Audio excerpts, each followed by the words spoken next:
오늘은 요한계시록 서론에 대해서 나눠보겠습니다. 먼저 저자가 누구이냐? 저자는 요한계시록의 저자니까 요한이겠지요. 두 번째는 기록 연대입니다. 기록 연대는 AD 95년경인데요. 네로는 70년경에 다스렸고요. AD 95년경에는 도미티안이라는 황제가 로마의 속국을 다스릴 때였습니다. 그래서 그때 당시에 일어난 일을 중심으로 앞으로 될 일을 적은 것이 요한계시록입니다. 기록 목적. 요한계시록의 기록 목적은 도미티안에 의해 핍박받는 선도를 위로하기 위해서 쓴 책이라고 보시면 됩니다. 우리는 보통 요한계시록을 보면 되게 두려워하는데요. 이 관점을 바꾸는 것이 굉장히 중요합니다.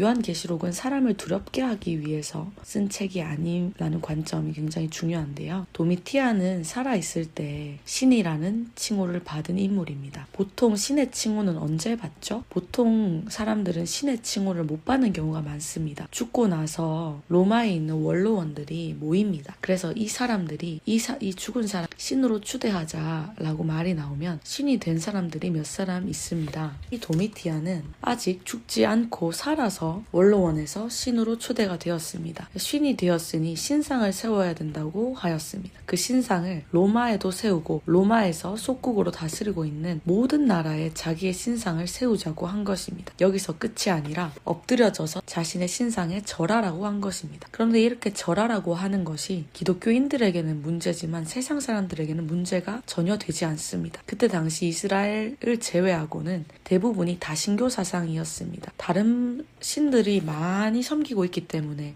도미티안이라는 신 하나 더 추가된 것이 아무 문제가 되지 않게, 그것은 인도나 일본처럼 마찬가지죠. 우리나라에도 옛날에 그랬습니다. 그런데 이게 기독교인들에게는 문제가 되었습니다. 왜냐하면 기독교는 유일신 종교이기 때문입니다. 10계명 1계명에 보면 나 외에 다른 신을 내게 있게 하지 말고 만들지도 절하지도 섬기지도 말라고 되어 있습니다. 우리가 우상 숭배를 섬기는 죄는요, 다른 죄와 다르게 다른 죄는요, 에스겔서 18장 18절에서 20절 사이에 보면 대부분의 죄는 아비의 죄가 자식에게 넘어가지 않고 자기의 죄로 자기가 죽는 것이 대부분입니다. 그것이 기독교의 기본 가르침이죠. 그런데 우상을 섬기는 죄는 예외입니다. 우상을 섬기는 죄는 죄가 3, 4대가 내려간다고 되어 있습니다. 그래서 이러한 것이 정말로 중요한 문제이기 때문에 정신이 똑바로 박힌 성도들이면 절을 당연히 안 하겠지요. 이것 때문에 많은 사람들이 순교를 당하고 사자밥이 되고 집에서 쫓겨나거나 회사에서 쫓겨나고 산과 바위 사이를 유리하며 다니는 그러한 삶을 살게 됩니다. 감옥에 가는 것은 물론이고요. 그리고 하나님이 정말 너를 지켜주시는가 보자 하고 그냥 사자밥이 되게 하는 것입니다. 요한도 끓는 가마솥에 들어갔지만 안 죽었다고 되어 있습니다. 그래서 반모라는 섬에 유배시켰다고 되어 있지요. 이처럼 요한 자신도 피해자 중에 한 사람이고 그 당시에는 요한뿐만 아니라 모든 교회가 그렇게 힘든 지경에 놓여 있었습니다. 그래서 이렇게 고난받는 성도들을 위로하기 위해 쓴 책이 요한계시록이라고 보시면 됩니다. 4번 열쇠절에 대해서 설교를 하겠습니다. 요한계시록에는 열쇠절이라는 것이 있습니다. 키절인데요. 요한계시록 1장 19절이 바로 키절입니다. 그러므로 네가 본 것과 이제 있는 것과 장차 될 일을 기록하라 라는 구절인데요. 요한계시록은 철저히 이 한 절에 의해서 돌아갑니다. 네가 본 것은 무엇입니까? 요한계시록 1장에 나오는 예수님의 10가지 모습입니다. 그렇다면 이제 있는 일은 무엇입니까? 요한계시록 2장 3장에 나오는 도미티안에 의해서 핍박받는 교회가 잘 사는 교회와 잘 못 사는 교회로 나눠집니다. 그래서 잘 사는 교회는 칭찬해 주시고 못 사는 교회는 심판에 의해서 경고하시고 또 어중간한 교회는 칭찬도 하시고 그러나 책망할 것이 있다면 책망도 하시는 이렇게 교회들이 나누어서 소아시아 7개의 교회를 주님께서 격려도 하시고 책망도 하시고 이것이 이제 있는 일이다라고 보시면 됩니다. 장차 될 일은 무엇입니까? 요한계시록 6장에서부터 22장까지 나오는 내용이 장차 될 일인데요. 요한계시록 6장은 예수님의 초림부터 시작해서 앞으로 제가 새라고 말할 새 하늘과 새 땅, 새 예루살렘에 들어갈 때까지 이게 22장에 나오는데요. 이때까지 앞으로 세상 이야기가 어떻게 돌아가는지를 순서대로 기록해 놓은 것입니다. 요한계시록은요, 역사대로 그 순서대로 기록한 책입니다. 예수님의 초림 때부터 19장에 보면 예수님이 재림하십니다. 20장에는 천년왕국을 누립니다. 21장에는 세세세에 들어갑니다. 이렇게 되기까지 앞으로 되어질 일들을 순서대로 기록해 놓은 것이 장차 될 일의 내용이다 라고 보시면 됩니다. 그런데 여기까지 하면 지금 4장과 5장이 빠져 있습니다. 그렇죠? 요한계시록 4장과 5장은 장차 될 일의 본부다 이렇게 보시면 되겠습니다. 즉 장차 될 일은 우연히 돌아가는 것이 아니라는 겁니다. 그 장차 될 일의 본부는 도미티안이 아니고 바로 보좌와 보좌에 앉으신 하나님께서 이 모든 역사가 이루어진다라는 것이 4장의 핵심입니다. 그래서 하나님이 다스리신다. 이것이 4장의 핵심이고요. 요한계시록 5장은 보좌와 보좌에 앉으신 하나님의 오른손에 있는 책에 대한 설명입니다. 이 책은 두루마리로 된 책인데요. 이 책에 대한 내용이 5장의 핵심입니다. 하나님도 하나님 당신 마음대로 끌고 가시는 것이 아닙니다. 이미 창세 전부터 하나님께서는 어떻게 이 세상을 이끌고 가실 건지 미리 그 오른손에 든 책에 기록해 놓으셨다는 것입니다. 그런데 이 책이 7인으로 봉함이 되어 있는 문제가 생겼습니다. 그래서 이것을 떼거나 보거나 할 사람이 없어서 요한이 울었지요. 하나님이 인을 쳐두었으니 어떻게 하나님 아래에 있는 사람이 뗄 수 있을 못 뗍니다. 그랬더니 어린 양께서 나오셔서 인을 떼시는 장면이 요한계시록 6장에 나옵니다. 그리고 이 인을 떼시는 대로 세상 나라가 돌아가게 됩니다. 자, 이제 인을 뗐는데요. 첫 번째 인을 뗄 때 흰말이 나옵니다. 여기서 흰말은 탄자가 대부분의 설교들이 적그리스도라고 말하는데요. 그것이 아니라 예수님이십니다. 대부분의 주석이나 단행본의 70% 정도가 이 탄자를 적그리스도라고 생각하고 적어놨습니다. 그래서 대부분의 목회자님들이 그렇게 가르치는데 사실 그렇게 가르치시면 안 됩니다. 왜냐하면 그것은 요한계시록 전체를 보지 못하고 말씀하시는 것이기 때문입니다. 왜 적그리스도가 아니냐 하면 7째 인을 뗄 때 전반기와 후반기 사이에 일어날 그 놈이 적그리스도이기 때문입니다.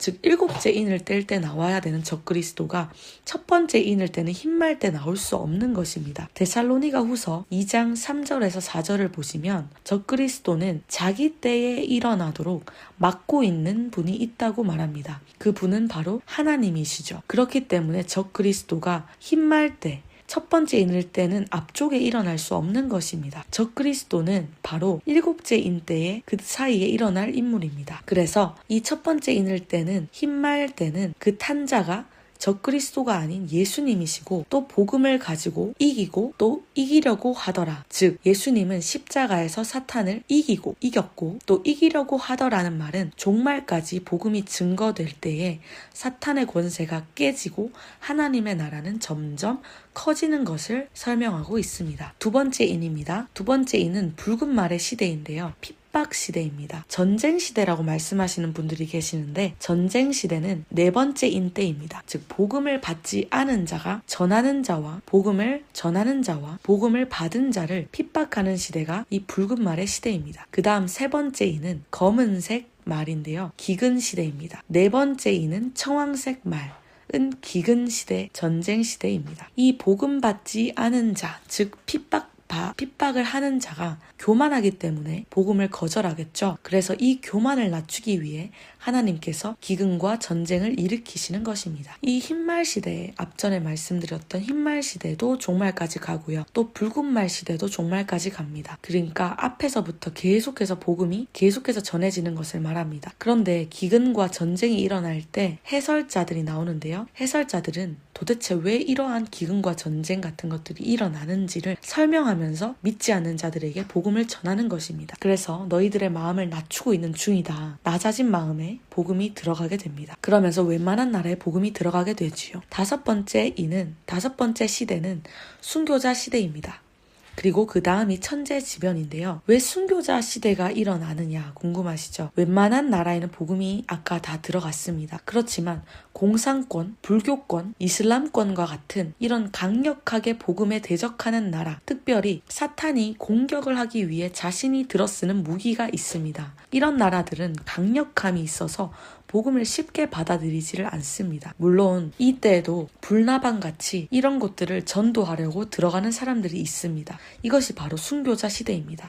그런데 이 순교자 시대에도 이 복음을 받아들이지 않는 이들의 마음을 낮추기 위해 6번째 인인 천재지변들이 일어나는 것입니다. 즉, 천재지변은 전 세계적으로 일어나지만 특별히 이슬람권, 불교권, 공산권 국가가 특히 타겟이 될 것이라는 것입니다. 6째 인까지 떼어지는 게 요한계시록 6장까지의 내용입니다. 7장은 안 뗍니다. 6째 인의 결론은 무엇입니까? 6장 17절입니다. 진노의 큰 날이 이르렀으니 누가 능히 서겠느냐. 6번째 인까지도 사람들이 이렇게 두려워하는데 진노의 큰 날인 7번째 인, 즉 7년 대환란이 일어나면 어떻게 하겠느냐. 선다라는 말은 전쟁, 싸움에서 이긴다는 말입니다. 거기에 대한 답변으로 7장이 나옵니다. 7장은 진행되는 책이 아닙니다. 7장은 6장 17절 진노의 큰 날이 이르렀으니 누가 능히 서겠느냐 라는 질문에 대한 답변입니다. 7장 1절에서 8절은 성도들의 이마에 인과 도장을 치는 내용입니다. 인은 도장, 소유, 너는 내 거야, 내가 보호하겠어 라는 말의 약속입니다. 6장 9절에서 끝절까지 보면 구원받은 백성들이 노래하는 장면이 나옵니다. 그런데 이 노래하는 장면은 천국에 가서 노래를 하고 있는 모습이 아니고요. 9장 이후에 천국을 실제로 갑니다. 즉 6장 9절에 나오는 구원받은 성도들의 노래하는 장면은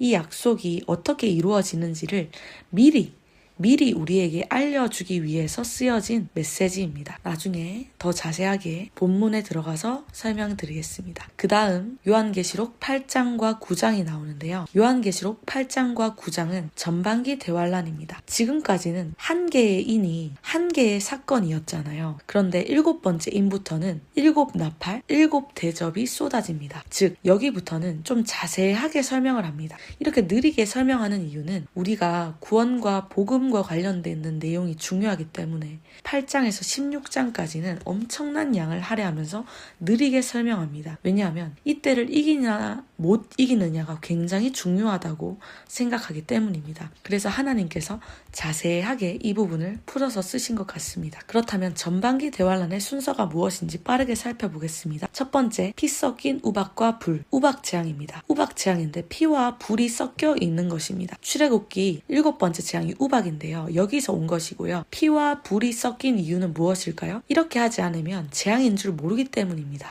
하나님은 하나님의 심판이라는 것을 보이기 위해 피와 불 같은 것을 섞어 놓은 것입니다. 두 번째, 전반기 대환란의 두 번째 순서는 화산 폭발입니다. 이때 식량난이 일어납니다. 세 번째는 유성이 떨어져 물이 오염돼서 식수란이 발생됩니다. 네 번째는 흑암재앙입니다. 어두움도 문제지만 너무 어두워서 빛이 없기 때문에 너무나 추워지고 온도가 떨어져서 사람들이 얼어 죽는 빙하 시대가 옵니다. 다섯 번째는 귀신의 영이 일어나서 질병을 주는 시대입니다. 여섯 번째는 귀신의 영이 일어나서 전쟁을 줍니다. 이것이 전반기 대환란에 일어날 나팔 재앙입니다. 이것의 결론이 무엇이냐? 마지막에 3분의 1을 죽입니다. 그런데 하나님의 관심은 3분의 2에 있습니다. 그들이 돌아오는 데에 하나님의 관심이 있습니다. 그랬더니 요한계시록 9장 20절에 보면 이 재앙에 죽지 않은 자들이 우상 숭배, 살인, 음행, 복술, 도둑질을 회개하지 않더라고 합니다. 이런 걸 보면 사람들은 때린다고 아니면 많은 어려움이 있다고 회개하는 것이 아니다. 그럼 언제 회개하느냐? 해설자가 있어야 한다는 것입니다. 그게 10장, 요한계시록 10장, 11장의 성도의 사명이라는 부분과 연결됩니다. 말씀을 먹고 다시 예언을 하는 것, 그게 성도의 사명이고요. 요한계시록 12장, 13장, 14장 전반기와 후반기 대환란 사이의 일입니다. 적그리스도가 자기 신상을 예루살렘 성전에 세웁니다. 지금 예루살렘 성전이 없고 그 자리에 이슬람 사원이 있잖아요. 그래서 이걸 두 가지로 해석을 하는데요. 첫 번째는 어마무시한 돈을 주고 이것을 산다. 두 번째는 전쟁을 해서 빼앗는다. 둘 중에 하나를 아마 할 것입니다. 적그리스도가 하나님의 성전에 자기 신상을 세우고 내가 하나님이다 라고 한다고 했습니다. 이것은 시작일 뿐 이걸 시작으로 모든 국가의 신상을 세우게 해서 자신에게 절하게 하고요. 절하지 않은 자는 몇이든지 죽여버리고 매매를 못하게 합니다. 그리고 절한 자는 666을 받습니다. 다니엘서 10장에는 이 사이의 일을 전쟁이라고 표현했는데요. 다니엘서 10장, 11장, 12장에 비슷한 예의가 나오는데 이것을 큰 전쟁의 얘기라고 표현했고요. 그래서 우리도 전쟁으로 보셔야 합니다. 사람들이 보시면 이 요한계시록에서 성도는 대환란을 안 겪는다고 가르치시는 분들이 있습니다. 그들의 논리는 8장에 전반기 대환란이 나오는데 7장 바로 앞절에 구원받은 성도가 나오지 않느냐. 그리고 15장, 16장이 후반기 대환란이 나오는데 그 앞장인 14장에 구원받은 성도가 나오지 않느냐라고 말합니다. 하지만 이것이 잘못된 설교라는 것을 제가 본문에서 자세히 설명해 드리겠습니다. 다시 돌아와서 요한계시록 12장, 13장, 14장이 한 덩어리입니다. 요한계시록 13장은 그 싸움의 자체, 적 그리스도의 핍박. 그 다음 요한계시록 12장은 싸움의 원인, 요한계시록 14장은 싸움의 결과, 즉 이 싸움에서 이긴 자와 진 자가 각각 어떻게 되는지를 보여줍니다. 이 결론을 보여주기 위해서 구원받은 성도들이 나올 뿐이지, 즉 아까 나온 성도들은 진행되는 내용으로 나온 책이 아니라는 겁니다. 이것은 뒤에서 더 자세히 설명드리겠습니다. 이 요한계시록은 전체적으로는 진행되는 책이지만 사이사이에는 막간 메시지들이 있어서 진행되지 않는 부분들도 있다는 것입니다. 그 다음 본문으로 돌아와서 요한계시록 15장에는 대접 재앙이 준비됩니다. 그리고 요한계시록 16장에는 대접 재앙이 쏟아집니다. 이 순서도 나중에 하면서 외워보겠습니다. 요한계시록 16장까지가 풀리면 이제 뭐가 끝나느냐? 인이 떼집니다. 요한계시록의 진짜 내용은 인이 다 떼지면서 요한계시록 17장부터가 진짜 주님이 하고 싶은 내용을 적어두셨습니다. 즉 진짜 알맹이 내용은 요한계시록 17에서 22장이 진짜 알맹이 내용이라고 생각하시면 좋습니다. 요한계시록 17장은 세상 나라가 망한다라는 내용입니다. 그런데 모든 나라가 망하는 게 아니라 적 그리스도가 소속된 나라인 어미국만 망합니다. 그리고 요한계시록 18장은 이 어미국이 망하기 때문에 지금까지 이 어미국 때문에 이득을 봤던 사람들이 다 우는 내용이 나옵니다. 세상에 소망을 두던 것들은 전부 다 웁니다. 요한계시록 19장은 예수님의 재림, 예수님은 백마 타고 재림을 하십니다. 이때 사탄의 도구가 된 도구들은 그 자리에서 죽고요. 불신자들 중에서도 공격성이 많이 없으신 분들은 20장의 천년왕국 때에 성도가 왕노릇할 때 종노릇을 합니다. 근데 여기서 천년왕국은 실제로 천년일 수도 있고요.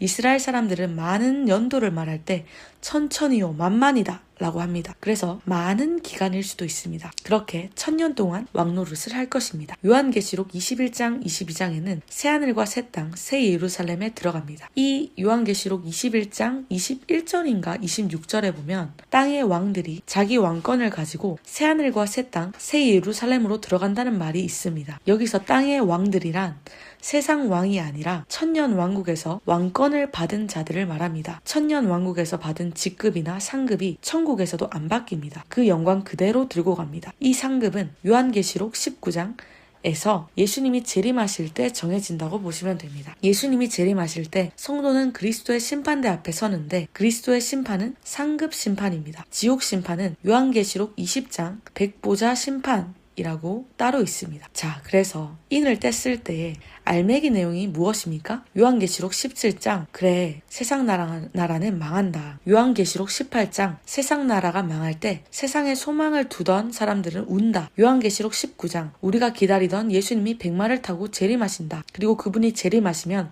강한 대적자 즉 아마겟돈 전쟁을 준비하던 자들은 이때 죽는다. 이때 아마겟돈 전쟁에 참여하지 않은 불신자들은 요한계시록 20장에 성도에게 종노릇하고 성도가 왕노릇한다. 그 영광, 그 왕권 그대로 요한계시록 20장, 22장에 들어간다. 이게 여기까지가 도미티안에 의해서 고난받는 성도들을 위한 위로인 요한계시록 서론의 전체적인 내용이라고 보시면 됩니다. 그러니까 주님의 위로는 조금만 기다려라, 금방 재앙이 끝난다 이런 것이 아닙니다. 너만 고난을 받는 게 아니야. 오고 오는 기독교인들이 다 고난을 받았어. 그러나 때가 되면 이 세상 나라는 망한다. 요한계시록 19장에 보면 신약 성경에서 할렐루야라는 말이 처음 나옵니다. 그러면서 신랑 예수님이 오시면 너희가 신랑 예수님과 함께 왕노릇할 것이고 그 왕권을 가지고 영원한 나라에 들어가서 안식을 누릴 것이다 라고 말합니다. 이것이 고난받는 성도들을 위한 요한계시록의 위로입니다. 그리고 여기까지 제가 요한계시록의 서론에 대해서 살펴보았는데요. 다음 또 요한계시록 1장에서 22장까지 한 장씩 자세히 살펴보는 시간을 가지도록 하겠습니다. 감사합니다.